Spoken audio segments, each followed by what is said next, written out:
झारखंड मुक्ति मोर्चा के पूर्व विधायक लोबिन हेम्ब्रम के विधायकी की सदस्य खत्म होने पर उन्होंने अपनी पार्टी और सरकार पर हमला बोलते हुए कहा कि यह आज लोकतंत्र की हत्या हुई है। यह आज हमारी पार्टी के लोगों ने हमारी सदस्यता खत्म कर दी है। इसका दुख हमें नहीं है, लेकिन ठीक सदन शुरू होने से ही एक दिन पहले यह साजिश के तहत किया गया है। मेरे साथ विधायक चमरा लिंडा भी स्वतंत्र लोकसभा चुनाव लड़े थे, लेकिन उनके साथ कार्रवाई नहीं की गई और मेरे साथ कार्रवाई की गई है। यह बात उन्होंने अपने आवास पुराना विधानसभा के परिसर में प्रेस वार्ता कर उन्होंने कहा कि यह एक दबाव के लिए किया गया है और आनन फानन में यह निर्णय लिया गया है। उन्होंने सरकार पर हमला बोलते हुए कहा कि हमने हमेशा जनहित मुद्दे को उठाया है, उसका क्या होगा उसके लिए हमने हाईकोर्ट पर इसकी शिकायत भी की है। उन्होंने सरकार पर हमला बोलते हुए कहा कि सरकार जिन वादों के साथ सत्ता पर आई थी वह मुकर गई है। आज आदिवासियों पर अत्याचार हो रहा है, लेकिन सरकार सूद लेने तक नहीं जा रही है। सरकार जिन वादों के लिए सत्ता में आई थी उस पर मुकर गई है। यहाँ के लोग पलायन कर रहे हैं। सरकार को इन बातों पर गौर करना चाहिए। कि आज जो झारखंड में लोकतंत्र का हत्या हुआ है, कि आप सभी लोग जान रहे हैं कि हमारा मेंबरशिप पार्टी के लोगों ने स्पीकर के थ्रू मेंबरशिप हमारा खत्म कर दिया है। मेंबरशिप खत्म कर दिया है, उसके लिए हम कोई विचलित नहीं है और हमको कोई दुख भी नहीं है, लेकिन दुख इस बात की है कि सदन शुरू होने के पहले आधा दिन पहले हमारा मेंबरशिप खत्म किया गया है। कोई बात नहीं है, हम इसको स्वीकारते हैं, बट आज इतना क्वेश्चन जो हमने डाला है, जो जनहित का मुद्दा है, उसका क्या होगा? कौन सवाल दागेगा और कौन सवाल देगा, जवाब देगा? और हमको लगता है कि देश के इतिहास में ये पहली घटना है और दुख इस बात की भी है कि आज हमारे साथ साथ माननीय चमरा लिंडा जी भी, वो भी इंडिपेंडेंट चुनाव लड़े, लेकिन हमारे तरफ कार्रवाई हुई और हमारा मेंबरशिप खत्म कर दिया और चमरा लिंडा पर किसी भी तरह की कोई कार्रवाई नहीं हुई। ये आखिर क्यों ऐसा हुआ? क्योंकि वो भी इंडिपेंडेंट लड़े हैं, मैं भी इंडिपेंडेंट लड़ा हूं। मेरे ऊपर दल बदल का कानून का ही लोग लागू किया और ये 10th शेड्यूल में आता भी नहीं है। ये आश्चर्य की बात है। और चमरा लिंडा को एक भी नोटिस भी नहीं किया गया। नोटिस तो हमको भी नहीं किया गया। अगर बजाता ठीक है, हमसे अगर कुछ गलती हुई है, पार्टी के अगेंस्ट में कुछ हमने काम किया है, तो पहले आप पार्टी की तरफ से हमको नोटिस भेजो और नोटिस का जवाब हम देते, और जवाब देने के बाद पार्टी के अंदर में सेंट्रल कमेटी में इसका डिसीजन होता है, उसमें माननीय गुरुजी जो हमारे पार्टी के सुप्रीम में है उसका अनुमोदन होता, तब इसके बाद कुछ होता।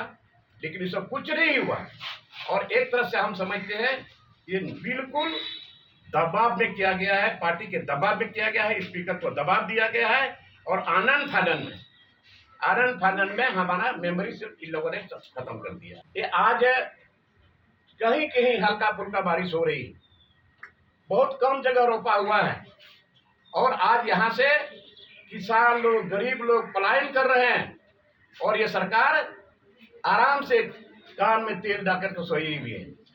आज इतने लोग पलायन कर रहे हैं, कौन है इसका जिम्मेवार? और एक तरफ से सरकार कहती है कि एक 100 दिन का काम हम उसको देंगे। गांव का गांव खाली हो रहा है, कहीं खेती नहीं हुआ, अगर कहीं हुआ भी खेत में धान रोपाई भी हुआ है, वो सूखा पड़ा हुआ है, लेकिन सरकार अभी तक सोई हुई है। आश्चर्य है, किसके लिए सरकार बनी है? आज यहाँ के लोग, आज काम नहीं मिल रहा, लोग पलायन कर रहे हैं, कौन रोकेगा उसको? और इधर से आप तरफ कहते हैं कि हम काम दे रहे हैं, रोजगार दे रहे हैं। शर्म आनी चाहिए सरकार को। और उससे और अभी आपको सुबह में खबर मिली, पाकुड़ कॉलेज, पाकुड़ जिला में पाकुड़ आदिवासी कल्याण छात्रावास में क्या गलती थी, कौन सा गुनाह किया था?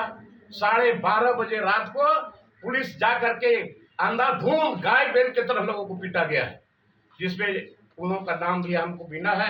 एक है सोलेधन हांसदा, ईमानुस बरंडी, नीरज मुर्मू, विराम टुड्डू, जितराम मुर्मू, सरकार मुर्मू, सोहन मुर्मू, प्रदीप बरंडी, बाबूलाल मुर्मू और सोनोत किस्कू। ये सारे लोग अभी हॉस्पिटल में एडमिट हैं। मैं मानता हूं जांच का विषय है, अगर किसी ने कुछ गलती किया भी है तो पुलिस प्रशासन एक साथ 150 की संख्या में पुलिस जाकर के वहां छात्रावास में ढूंढ करके सोए में छात्रों को पिटाया है और गाय बल की तरह पिटा है। मैं मांग करता हूं सरकार से और डीजीपी साहब मांग करते हैं कि इसका जांच हो और उस पर कड़ी कार्रवाई हो, और नहीं तो स्टूडेंट का आंदोलन इतना संभालने योग्य नहीं रहेगा। सारे स्टूडेंट पहुंच रहे हैं वहां, इम्पार्शियली नहीं है। अगर इम्पार्शियली होता तो ऐसा कदम नहीं उठाता।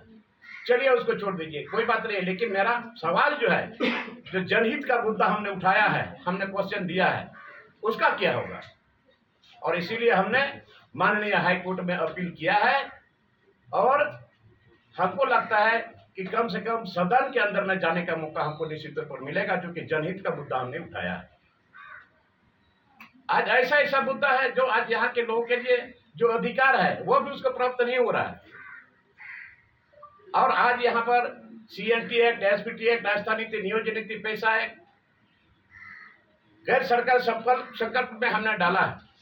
पहले बार माननीय मंत्री उरांव साहब, उन्होंने जवाब दिया था कि आपका सवाल बहुत ही जर्मनी है और हम भी आदिवासी मंत्री है, हमको भी लगता है सही में आपका जवाब बिल्कुल सही है, और इसीलिए इसको हम 30-40 दिन के अंदर में इसको हम लागू करेंगे। प्रोसीडिंग में है अभी भी। मैं चैलेंज के साथ कहता हूं कि आज की पैसा एक्ट लागू नहीं होगा, जिसके चलते आज यहाँ का लोगों का जमीन और लोगों का जो अपना गांव का जो अधिकार है, पंचायती गांव का जो अपना पारंपरिक व्यवस्था है, वो खत्म हो गया है, अभी भोग रहा। और आज आने वाले समय में बहुत कम समय में ये जनता जाग जाएगी। ये अपना समझ करके, अपना रिलेशन समझ करके, अपना समझ करके इन लोग झारखंड मुक्ति मोर्चा को अपना समझ करके इन लोगों ने वोट देने का काम किया। अभी यहाँ विपक्ष के लोग बोलते हैं तो इन लोगों को पार्टी वाले लोग बोलते हैं, पक्ष वाले लोग बोलते हैं कि यही एक मात्र काम रह गया है कि यहाँ घुसपैठिए आ रहे हैं, घुसपैठिए आ रहे हैं। अरे जाके सरजमीन में जाके देखो, मधुपुर में जमाबंदी जमीन से आदिवासियों को मार पीट के भगाया गया, FIR तक नहीं हुआ। अभी पाकुड़ बरहेट में भी वही हुआ, मारपीट के लोगों को भगाया गया। और अभी महेशपुर में गाय बथान गांव में आदिवासियों के जमीन पर उन लोगों ने झोपड़ी बनाया था, उसको उजाड़ दिया और इतना मार मारा, हाथ पैर टूटा, वो हॉस्पिटल में एडमिट है। उसको भी देखने के लिए सरकार का कोई आदमी नहीं गया, और न वहां का जनप्रतिनिधि आपका स्टीफन मरंडी गया देखने के लिए। अरे वोट के टाइम में चिल्लाते हो, हम आपका आदमी है, हम आपका आदमी है, धीर धनुष हमारा है, लेकिन अभी कहाँ चला गया एक तरह आदिवासी को जमीन लुटा रहा। एक तो डैम से लोग उजड़ गए, एक तो कारखाना से लोग उजड़ गए। अभी ECL, CCL, BCCL में जाके पता करके, सरकार का काम है, मैं कहता हूँ सरकार का काम है वैसे वैसे आदिवासी को खोजे जिसके जमीन के अंदर में कोयला था, बहुत तरह का माइंस था। आज वो लोग विस्थापित होकर कहाँ चले गए, ट्रेस हो गए हैं। कौन है जवाब दे इसका, कौन है जिम्मेवारी इसका? लेकिन सरकार विस्थापन आयोग बना के क्या, कुछ नहीं, ना विस्थापन आयोग बना और न कुछ बना। आज तक क्यों विस्थापन आयोग? एयरपोर्ट बनने जा रहा है आपके क्षेत्र में, स्वागत है। पूरे झारखंड में बना दो ना भाई, पूरे झारखंड में बना। आदिवासी के जमीन पर यहाँ पहले बोला था कि स्मार्ट विलेज, यही मुख्यमंत्री माननीय हेमंत सोरेन बोला है कि मैं स्मार्ट विलेज बनाऊंगा गांव के लोगों के लिए, लेकिन वहां क्या बन रहा है? एक भी गांव में स्मार्ट विलेज नहीं बना। स्मार्ट सिटी तो बने रहा है, आदमी रो रहा है कि बचाओ, हमको भी बचाओ और जमीन भी बचाओ। देखते देखते रोते रोते सारा चीज यहाँ स्मार्ट सिटी बनना शुरू की। छात्रावास में रहते हैं, उन लोगों का भरपूर पिटाई किया, लेकिन अभी तक सरकार की तरफ से उन लोगों को देखने के लिए कोई नहीं गया, कोई नहीं गया अभी तक हॉस्पिटल में। मैं जा रहा हूं और वहां जाऊंगा और मैं आप लोग के माध्यम से मैं मांग करता हूं सरकार से और डीजीपी से हम आग्रह करते हैं कि इमीडिएट इस पर कार्रवाई हो और तो इस हड़ताल पर करना जलना शुरू हो जाए। घोर अन्याय हुआ और एक तरफ किसान यहाँ से गरीब मजदूर लोग भाग रहे हैं, कौन है इसका जिम्मेदार? बताए सरकार कि आज तक आता है कोई काम का कोई गारंटी नहीं है इसके पास, और ये झारखंड लेबर स्टेट बन गया है, लेबर सप्लाई स्टेट बन गया है। आप एक तरफ कहते हैं कि झारखंड पूरा का पूरा धनी स्टेट है, सारा चीज से संपूर्ण भरा पड़ा है, तो आज एक भी बाहर का मजदूर, केरल का मजदूर यहाँ क्यों नहीं आता, पंजाब से मजदूर यहाँ क्यों नहीं आता? तो ये क्या हो रहा है इस सरकार में? और सरकार को आज मैं चैलेंज करता हूं कि आने वाले समय के लिए आप सतर्क हो जाएं। आपका जो लोगों का जो विश्वास था, आपने सरकार बनाने के पहले आपने जो घोषणा किया था, वही नहीं घोषणा की हो। आपने मैनिफेस्टो में जो आपने लिखा था और लोगों को जो विश्वास हुआ था कि हमारी सरकार बनेगी तो 6 महीने के अंदर में 5 लाख नौजवानों को हम रोजगार देंगे, रोजगारी भत्ता देंगे, एसपीटी एक्ट सीएनटी एक्ट को सख्ती से लागू करेंगे। आज एसपीटी एक्ट सीएनटी रहने के बाद भी यहाँ पर आदिवासी मूलवासियों का जमीन लुटा रहा है, लोगों को धोखा दिए हो। शराब पड़ेगा, शराब लगेगा, कोई नहीं रोक सकता है, गरीबों का हाल लगता है। इसका मतलब है आप लोगों के आंख में धूल झोंक करके वोट लेने का काम किए हैं। और उस समय बोलते थे कि तीर धनुष कहाँ गया? तीर धनुष अभी आदमी का जमीन लुटा रहा है, गरीब लोगों का जमीन लुटा रहा है, एसपीटी एक्ट का जमीन लुटा रहा है, सीएनटी एक्ट का जमीन लुटा रहा है। कहाँ चला गया आपका तीर धनुष? तीर धनुष बोल करके वोट लेते हो और अभी आदिवासी को भूल जाता है। खबर स्तंभ।